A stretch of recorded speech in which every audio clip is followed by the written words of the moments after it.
Browns as they search for a tying touchdown. Here's 1st and 10. Here we go now. Green 39. Green 39. Now they'll run it with Cohen. And he'll get this one down to about the 10-yard line. Give him 3 on 1st down. It'll set up a 2nd and 7. This has been an up-and-down, back-and-forth type of a game, hasn't it? Maybe this long drive, take a little bit of the wind out of their sails, kind of settle things down a little bit. Hurry up, here we go. Blue 90. This is Howard on 2nd down. He pushes forward for maybe 3 down to the 6-yard line. Well, so many times we look at a short run and we praise the offense for trying to set the tempo and establish things, but the defensive guys, hey, they just won the battle there. It wasn't a big run given up. They don't always have to absorb the body blows. Sometimes they dish them out themselves. Green 39. And we've got movement. I think this is against the Bears here. Let's find out. False start, offense. And that'll set them back 5. After the false start, sets up a 3rd and 9.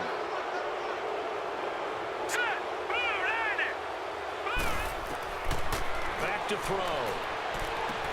And he takes it inside the 10 to the 8 before he's out of bounds. It'll be a 3-yard gain, and that'll bring up 4th down.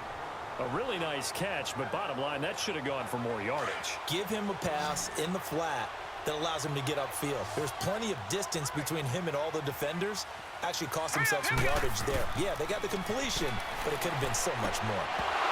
And no, it's incomplete. Boy, it looked like he had it and dropped it. And the Lions will take over. Everyone gears up for 3rd down, talks about the importance of it. But 4th down, that's truly the moment of truth play, isn't it? Everything's dialed up a little bit more. And, you know, it's such a momentum play, isn't it?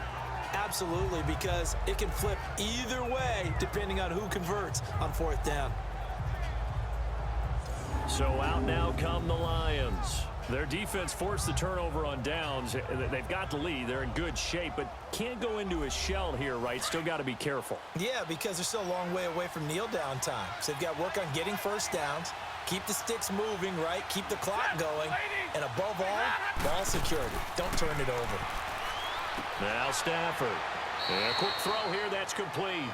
And they'll bring him down here right around the 17-yard line.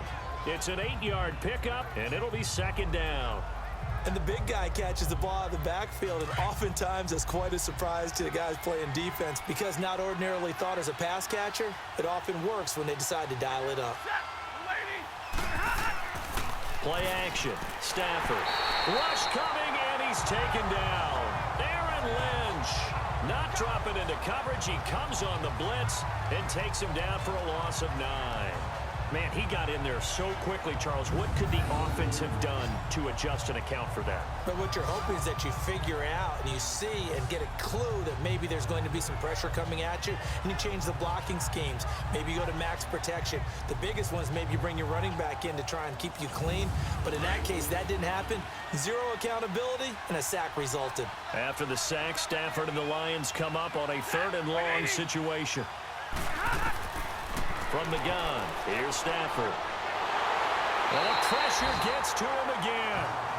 Jonathan Hankins in there to drop him, and back-to-back sacks now bring up 4th and long. And it has been a good game for them. They haven't been pressured very much today, but on back-to-back sacks, maybe the defense is starting to figure something out.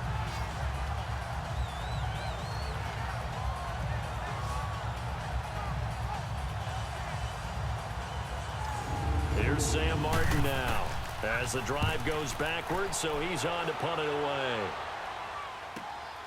He'll take it at the 42. 12 yards on the return that time, and it'll be a short field for the Bears as they take over 1st and 10. Around the NFL 4th quarter right now in Atlanta. And you saw the score at the bottom of your screen a moment ago. We got a good one going on there. If they can hold on to that lead to the end, it would up their win total to 7. The 4th down run successful. Now they look to pay it off on 1st down. Green 39. Green 39. They'll come out throwing here on 1st down. To the sideline. Wow, what a catch. Doesn't get a lot out of it, but he is able to keep the feet in bounds. The completion good for 3, and it's 2nd down. If you're running out route, it's likely you're going to end up near the sideline. And what did we just see there? Toe tap. You got it. The benefits of practice. Toe tapping, foot dragging, picking it up, and making sure it was a catch.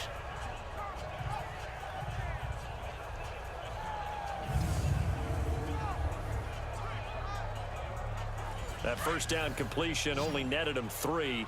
2nd and 7. Here we go now. Green. Now a shotgun snap as they'll look to throw. Throwing into traffic there, and that's complete. And he'll get it inside the 40 to the 39. 4 yards on the completion, and it sets up a 3rd down. In today's football, where receivers break tackles, make people miss, get upfield for the extra yardage, when you see a play like that where it's caught and he's dropped on the spot, that's a big-time play by the defense. As big of a play as we've had in this one so far. This is 3rd and 3. Hurry up, here we go. Blue 90. Blue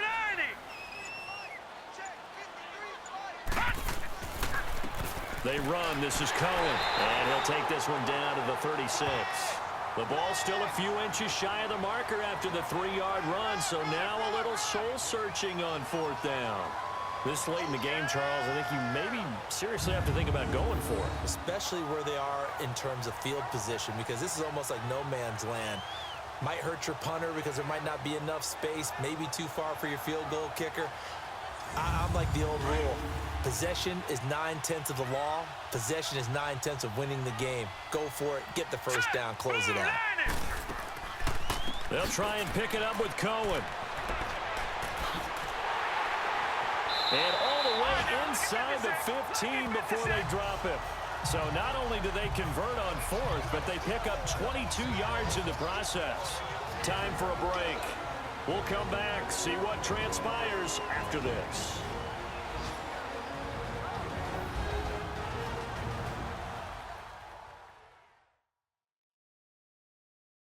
So the Bears with the football here as we welcome you back.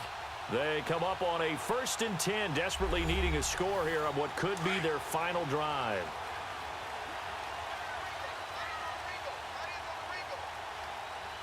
Now let's go. Green 30. They'll run it now out of the gun. And he'll fight his way down right around the 12.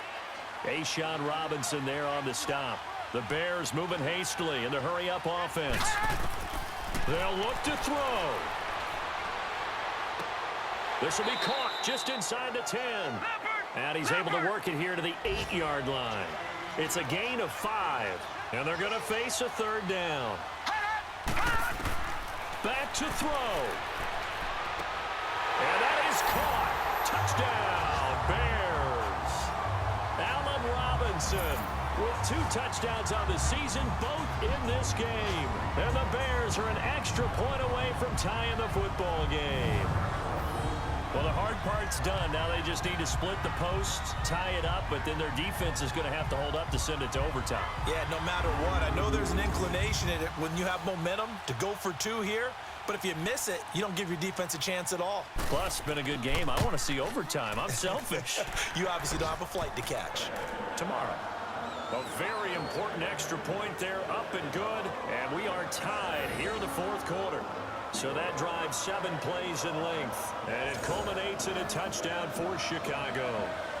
Set to go now with the kickoff. These two teams all even again as we continue in this wild 4th quarter. This fielded a few yards into the end zone. And no run back here. This will be a touchback, and it comes out to the 25-yard line. So the Lions offense ready to go back out onto the field. They've got work to do, but they do still have a bit of time here. And they've got to feel comfortable with that, but they have all their play sequences called. If they get out of bounds, that allows them to huddle and call another play. But if they don't, it's hurry up to the line of scrimmage and either spike it and stop the clock or continue to move it downfield in order to try and get in range and win this game. See if they can do just that. And they're able to get this one across the 35. Right off the bat, it's a first down to start the drive, 12 yards. Back to throw, Stafford. Looking middle, and it's incomplete. Couple extra defensive backs out there in the dime, and because of that, really not many places to throw the football if any. And typically, what would you want to do against that dime? Run the football. You want to run the ball, but you can't do it in this situation. Not nearly enough time on the clock. You having to really navigate against a tough defense presented against you. Now it's Stafford. And his throw's going to be incomplete. It was the veteran Prince Amukamara that time who had the play covered from the start. This defense hasn't had the best showing in this game, but a critical knockdown there. If they can hang on, I guess the end will kind of justify the means. Certainly, and just think of it this way. It may not be the quantity of the plays that they've had, because those haven't been great, but they get a few more quality ones like that. That could finish things off for them. Throw left side, taken in by Galladay. Now he's going to get this all the way down inside the 35. Now the Bears electing to call a timeout defensively, as it comes with exactly a minute to go in the football game.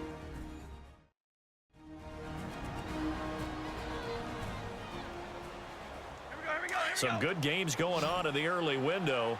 This might be the best of the bunch. Set. 180. Stafford. Out to the right here to Wilson. Another nice gain, 16 yards there, and a first down again. When this offense can get their tight ends involved, they can move the football. Here, a nice route, able to look it in, and picks up the first down.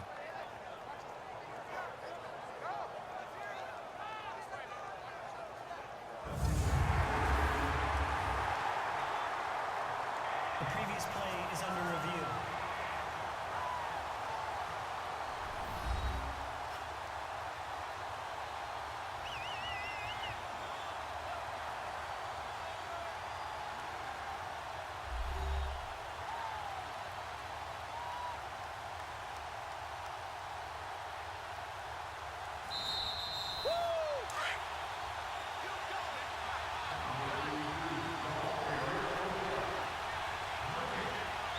Set. 280. A first down carry here for Johnson. This carry with the extra effort is going to get him stopped up just shy of the 10. Now the Bears going to use the second of their timeouts as the clock shows 50 seconds to play here in quarter number 4. So a defensive timeout, chance to regather, regroup, and get set as we resume action. Set. 260. Here's a 20th carry for Johnson, and he is met quickly in the backfield. Down he goes, folded like a lawn chair.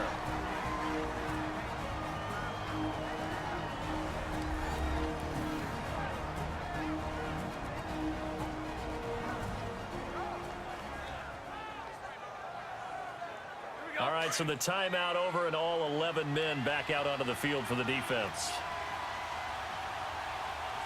So it looks like somebody may have forgotten the snap count, and a 5-yard penalty ensues. False start, offense. And maybe they were coming with a blitz that time, and it caused a jump. I think if we saw it, you know that they saw it. Might have been a little discussion down there. Bad guys coming. Pick them up. Pick them up. And someone jumped. And they get this one down to about the 17. Just a 1-yard pickup there, and it'll be 4th down. We can't be totally sure that that was by design, but we do know that a lot of kickers like the ball in the right hash in order to kick the field goal. And the 12-year veteran knocks it right through. And it's celebration time on that sideline as they have taken the lead in the final seconds. He hasn't missed a kick all year. Why would he start now? That's a great question, isn't it? Well, maybe because that was the most nerve-wracking kick he had to attempt all year, but he knocked it through just like it was an easy chip shot. Well, this one, partner, was fun down to the very end. They got the points late, right before the whistle. Then the ensuing kickoff. They were hoping for magic on the other side, but couldn't get that spark. Fun if you won, and fun for us because we got to watch it and call it. That magic that you were talking about didn't occur at the end, but what a game all the way through. So for Detroit, it's an important win for their postseason hopes as they at least get back to 4-5. And they'll be able to enjoy this one through the bye week before they get back at it again. Meanwhile, for the Bears, they drop back to 500 now at 4 up and 4 down. And they'll have a tough one at home next week against the Green Bay Packers. That'll do it for us. For Charles Davis.